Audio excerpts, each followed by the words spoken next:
In this video, we are going to explain how to remove the Made with Emergent badge. Now, if you have apps that you've created, even in the app preview, you're going to see a um, watermark or badge of sorts with the Emergent logo. But as you can see here, it is not here right now, which is pretty cool.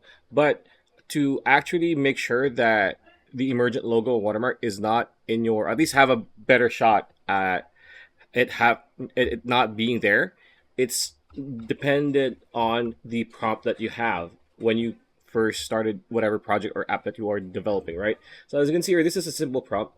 uh, Very important. I want you to remove made with emergent watermark that is default on it, then provide a downloadable link, right? So when I said this, it left a note here. So as you can see here, note, feature requests like watermark removal and custom deployment workflows are available on our Pro and Enterprise plans. Again, you need to be subscribed. I'll guide you through these options once we've built for core app. So, again, all you need to do is, again, prompt that you don't want the watermark or the logo of Emergent on the app that you're developing.